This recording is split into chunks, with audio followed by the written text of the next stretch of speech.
Directions for Making a Birthday Song, 1729, by Jonathan Swift.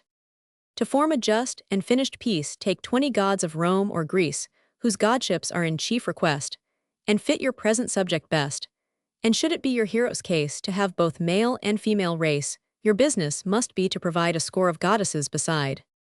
Some call their monarchs sons of Saturn, for which they bring a modern pattern, because they might have heard of one who often longed to eat his son.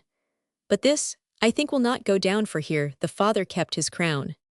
Why then appoint him son of Jove, who met his mother in a grove? To this we freely shall consent, well knowing what the poets meant, and in their sense twixt me and you it may be literally true too. Next, as the laws of verse require, he must be greater than his sire, for Jove, as every schoolboy knows, was able Saturn to depose, and sure no Christian poet breathing would be more scrupulous than a heathen, or, if to blasphemy it tends, that's but a trifle among friends. Your hero now another Mars is, makes mighty armies turn there, as behold his glittering falchion mow whole squadrons at a single blow, while victory with wings outspread flies like an eagle o'er his head, his milk-white steed upon its haunches, or pawing into dead men's paunches, as Overton has drawn his sire, still seen o'er many an alehouse fire. Then from his arm hoarse thunder rolls, as loud as 50 mustard bowls, for thunder still his arm supplies, and lightning always in his eyes. They both are cheap enough in conscience, and serve to echo rattling nonsense. The rumbling words march fierce along, made trebly dreadful in your song. Sweet poet hired for birthday rhymes, to sing of wars, choose peaceful times. What though for 15 years and more Janus has locked his Templador, though not a coffee house we read in has mentioned arms on this side Sweden, nor London journals, nor the postman, though fond of warlike lies, as most men, thou still with battle's stuff thy head full, for must thy hero not be dreadful? Dismissing Mars, it next must follow your conqueror is become Apollo. That he's Apollo is as plain as that Robin Walpole is Maecenas, but that he struts, and that he squints, you'd know him by Apollo's prince. Old Phoebus is but half as bright, for yours can shine both day and night. The first perhaps may once an age inspire you with poetic rage, your Phoebus royal, every day not only can inspire but pay. Then make this new Apollo sit sole patron judge, and god of wit. How from his altitude he stoops to raise up virtue, when she droops on learning how his bounty flows, and with what justice he bestows fair Isis and ye banks of Cam.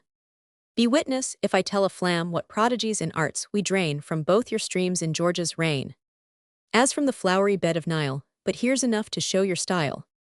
Broad innuendos, such as this, if well applied, can hardly miss, for when you bring your song in print, hell get it read, and take the hint, it must be read before tea's warbled, the paper gilt, and cover marbled, and will be so much more your debtor, because he never knew a letter. And as he hears his wit and sense, to which he never made pretense, set out in hyperbolic strains, a guinea shall reward your pains, for patrons never pay so well as when they scarce have learned to spell. Next call him Neptune, with his trident he rules the sea, you see him ride int, and if provoked he soundly firks his rebellious waves with rods like Xerxes.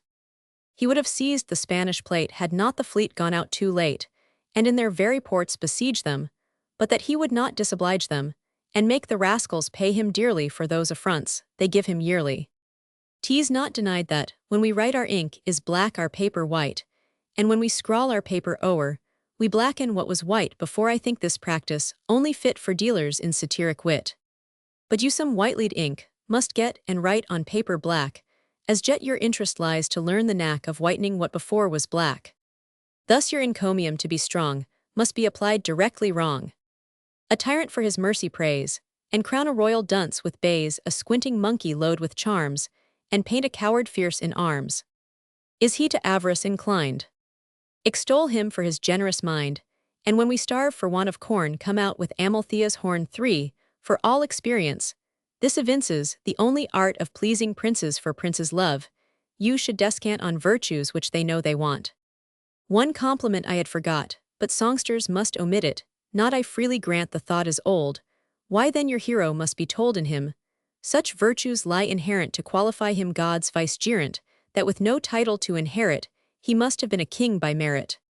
Yet be the fancy old or new, 'tis partly false and partly true, and take it right, it means no more than George and William claimed before. Should some obscure inferior fellow, like Julius or the youth of Pella 4, when all your list of gods is out presumed to show his mortal snout, and as a deity intrude, because he had the world subdued, oh let him not debase your thoughts or name him, but to tell his faults of gods, I only quote the best but you may hook in all the rest. Now birthday bard with joy, proceed to praise your empress, and her breed first of the first, to vouch your lies, bring all the females of the skies, the Graces, and their mistress Venus, must venture down, to entertain us with bended knees, when they adore her, what dowdies they appear before her. Nor shall we think you talk at random, for Venus might be her great-grandam 6,000 years, has lived the goddess your heroine hardly 50 odd, is besides your songsters oft, have shown that she has graces of her own 3 graces, by Lucina brought her just 3, and every grace a daughter here many a king his heart, and crown shall at their snowy feet lay down in royal robes. They come by dozens to court their English-German cousins, beside a pair of princely babies, that 5 years hence will both be Hebes. Now see her seated in her throne with genuine luster, all her own poor Cynthia never shone so bright her splendor is, but borrowed light, and only with her brother linked can shine without him is extinct. But Carolina shines the clearer with neither spouse nor brother near her, and darts her beams o'er both our isles though George is gone 1,000 miles. Thus bare Cynthia takes her place attended by her heavenly race, and sees a son in every god, unawed by Jove's all-shaking nod. Now sing his little highness Freddie, who struts like any king already, with so much beauty show me any maid, that could resist this charming Ganymede. Where majesty with sweetness vies, and like his father early wise. Then cut him out a world of work to conquer Spain, and quell the Turk foretell his empire crowned, with bays and golden times and halcyon days, and swear his line shall rule the nation for ever till the conflagration. But now it comes into my mind, we left a little duke behind a Cupid in his face and size, and only wants to want his eyes. Make some provision for the younker, find him a kingdom out to conquer, prepare a fleet to waft him o'er, make Gulliver his commodore, into whose pocket valiant Willie put, will soon subdue the realm of Lilliput.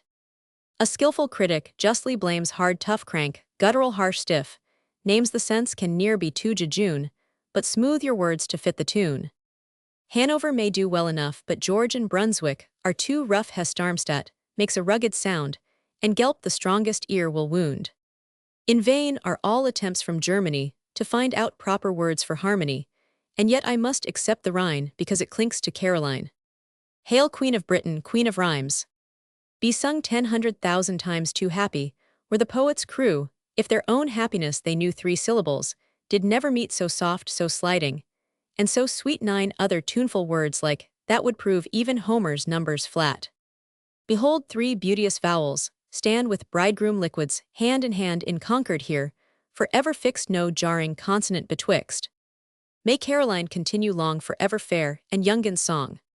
What though the royal carcass must squeezed in a coffin turn to dust? Those elements her name, composed like atoms, are exempt from blows.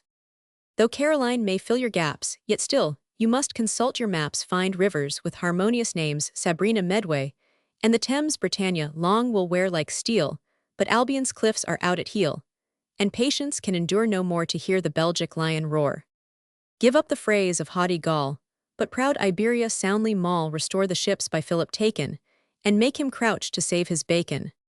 Nassau, who got the name of glorious, because he never was victorious, a hanger-in, has always been for old acquaintance bring him in. To Walpole you might lend a line, but much I fear he's in decline, and if you chance to come too late when he goes out, you share his fate, and bear the new successor's frown, or whom you once sang up sing down. Reject with scorn that stupid notion to praise your hero for devotion, nor entertain a thought so odd that princes should believe in God, but follow the securest rule, and turn it all to ridicule. Tease grown the choicest wit at court, and gives the maids of honor sport, for since they talked with Dr. Clark 5 they now can venture in the dark, that sound divine the truth has spoke all, and pawned his word hell is not local. This will not give them half the trouble of bargains sold, or meanings double. Supposing now your song is done to Mynheer Handel, next you run who artfully will pare and prune your words to some Italian tune, then print it in the largest letter, with capitals the more the better. Present it boldly on your knee, and take a guinea for your fee. Footnote 1, alluding to the disputes between George I and his son, while the latter was Prince of Wales Scott. Footnote 2, The Electress Sophia, mother of George Roman II, was supposed to have had an intrigue with Count Königsmarck Scott. Footnote 3. The name of the goat with whose milk Jupiter was fed, and one of whose horns was placed among the stars, as the cornu amalthi or cornucopii Ovid Fasti lib Roman, 5 Web. Footnote 4. The ancient city in Macedonia, the birthplace of Alexander the Great Web. Footnote 5. A famous low church divine, a favorite with Queen Caroline, distinguished as a man of science, and a scholar, he became rector of St. James Piccadilly, but his sermons and his theological writings were not considered quite orthodox. See note in Carather's edition of Pope Moral Essays, Epist. Roman, 4 Web.